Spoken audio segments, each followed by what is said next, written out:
بشارت فاضل عباسی، ڈیلی خبریں۔ جی جناب، گزشتہ دن جنرل صاحب عمران خان نے جو پشاور میں جلسے میں خطاب کیا، اور خطاب کے دوران انہوں نے کہا کہ جو ہمارے نیوکلیئر ایسڈ ہیں وہ چوروں کے ہاتھ میں دے دیے گئے۔ آپ کیا سمجھتے ہیں کہ ایکس پرائم منسٹر کو اس طرح کا پبلک گیدرنگ میں اس طرح کا بیان دینا چاہیے تھا، اور اس کے کیا اثرات ہوں گے؟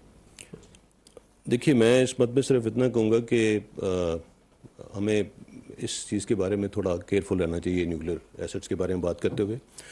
ایز فار ایز ہماری سیاسی قیادت از کنسرنڈ، یہ نیوکلیئر ایسڈس کسی ایک سیاسی قیادت کے ساتھ منسلک نہیں ہے۔ جب سے پاکستان کا ایٹمی پروگرام شروع ہوا، جتنی حکومتیں آئیں انہوں نے پوری محنت، دیانتداری اور ملک کے ساتھ وفاداری کے ساتھ اس ایٹمی پروگرام کو آگے بڑھایا ہے اور یہاں تک پہنچایا ہے جہاں پہ آج ہم ہیں۔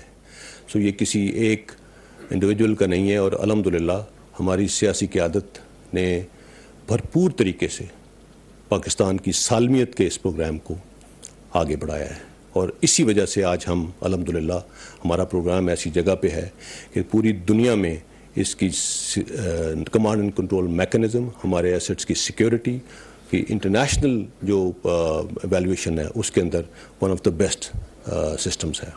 سو ایسا کوئی خطرہ نہیں ہے الحمدللہ ہمارے نیوکلیئر پروگرام کو، اور ہمیں تھوڑا سا اس کو اپنی سیاسی ڈسکشن میں نہیں لانا چاہیے۔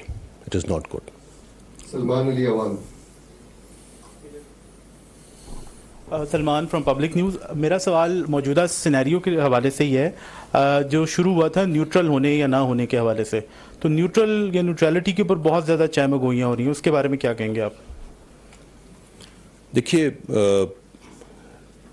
نیوٹرل شاید لفظ صحیح ڈسکرائب نہیں کرتا فوج کا جو سٹانس ہے یا اداروں کا سٹانس۔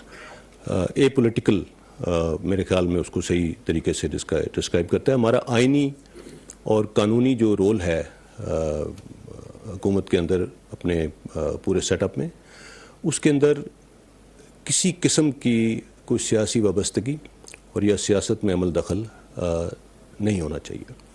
میرے خیال میں پچھلے 74 سال سے پاکستان کی تمام سیاسی پارٹیاں اور عوام کا ایک ہی مطالبہ فوج سے رہا ہے کہ فوج